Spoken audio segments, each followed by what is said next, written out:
Muslim rulers didn't tax churches during the Ottoman period. They were very kind to Christians. They took care of our holy sites. They had a law protecting Christian pilgrims. The Muslim rulers of the Holy Land rebuilt the Church of the Holy Sepulchre 3 times? 3 times. It's been the Islamic authorities who've had control in that region, that because of the Islamic view of Jesus, they've actually been quite kind. What is the Islamic view of Jesus? They're actually quite fond of him. They believe that Jesus was sent by God, that he was of God, that he said true things, that he performed real miracles, and that he's actually coming again. Muslims believe Jesus is coming again?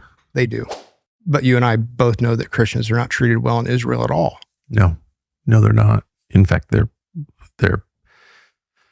the subject of a lot of hostility and in a lot of cases, violence. And it's interesting how many Christians were expelled from their lands and their homes in 1948 with the foundation of the formation of the State of Israel.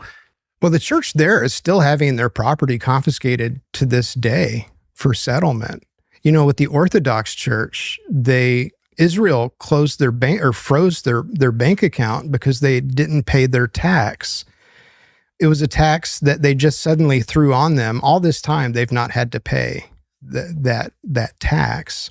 Israel throws it on them. They couldn't afford it because it was years' worth, and they confiscated their bank account and threatened to take their property.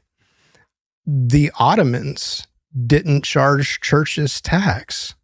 And so when the Ottomans were in control of the Promised Land for 400 years, in the millet system, they didn't charge churches tax. Israel started just a few years ago. And, so that Christians have pressure applied to them. I mean, native believers, the ones whose churches have been there longer than Israel has been a state, they're the ones that are facing the pressure that it's very hard to get Christians in America to care about at all. And their Muslim rulers didn't do that during the Ottoman period. Okay, so the answer is no. The Muslim rulers didn't tax churches during the Ottoman period. They were very kind to Christians. As a matter of fact, they took care of our holy sites. They had rebuilt, Islamic authorities rebuilt the Church of the Sepulchre 3 different times over the centuries. They had a law protecting Christian pilgrims on their journey. Like nobody messed with the pilgrims. The Ottoman Turks, the Muslim rulers of the Holy Land, rebuilt the Church of the Holy Sepulchre 3 times? 3 times, yeah. Either completely rebuilt it or a major renovation. One time it caught on fire and they redid the roof. But if you've seen the Church of the Holy Sepulchre, you can imagine what it took to redo that. No, it's an enormous, it's enormous and decaying. Sadly, it's an amazing place. Well, a lot of those sites have started to decay since 1948. That one definitely is decaying. Yeah. And just physically, the physical building, the plant, is kind of falling apart. Some of the opposition to the Zionist project in Great Britain in the 1940s was on account of the Muslim authorities having taken such good care of our Christian sites that it was a bit of a gamble to let Jewish authorities do that.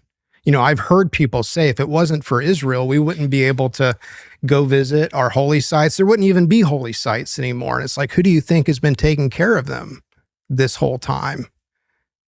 It's been the Islamic authorities who've had, control in that region, that because of the Islamic view of Jesus, they've actually been quite kind to the holy sites in the region. What is the Islamic view of Jesus? Well, I don't want to say that Muslims have a high view of Jesus. The reason is because Jesus is not fictional. Jesus is real. Jesus of Nazareth is a real biological person. To this day, he still exists. He's in heaven. He's not here. I would say that Muslims have a false view of Jesus. It's not the real view of Jesus, but they're actually quite fond of him. And so they believe that Jesus was sent by God, that he was of God, that he said true things, that he performed real miracles, and that he's actually coming again. That doesn't make them Christians. It doesn't mean Muslims believe Jesus is coming again? They do.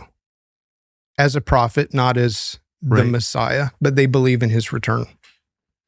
So there's been an effort to propagandize American Christians on this question in churches as well? Yeah, I don't know how official it is, but it's when you listen to Christians talk about Islam, they'll say things like, well, we've got to maintain good relationships with Israel because Islam and Christianity are natural enemies. But honestly, it's rabbinic Judaism and Christianity that historically has been at odds. It's the idea that Christians and Jews have gotten along this whole time and that we have to band together to protect ourselves against the Muslims is a very recent notion. This wasn't something that was ever posited like before the 20th century. That part is brand new. And it comes from, the Jewish talking points that you see on the television and the news constantly. So it's a political construct that's been accepted as a theological reality by American Christians. I would say that's the case. There's so much crossover between what is political and what is theological when it comes to Israel that sometimes it's really hard to determine what is theological propaganda and what is political propaganda. Yes. Because when it's being done to us, the people doing it, for them, it's all political propaganda. They're not trying to change our religion when they tell us this stuff as Christians. They just want us to have a different political perspective. They have to come at it from the angle of theology. Yes. Right? And so that's the sad thing about dispensationalism is at the heart of it, there are people who really believe this. For sure. Darby believed it. I think Schofield believed it. Christians today, they believe it. They're very committed to it. But it's being promoted and propagated by people who don't believe it at all. And who don't care one way or the other. No, but they find it very helpful, for their purposes. So one of those interested parties is the actual government of Israel. Yep. What is the government of Israel doing to convince American Christians that supporting the secular state of Israel is their religious duty?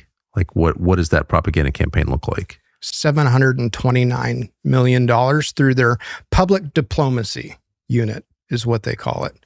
$729 million, that was budgeted for the year 2026.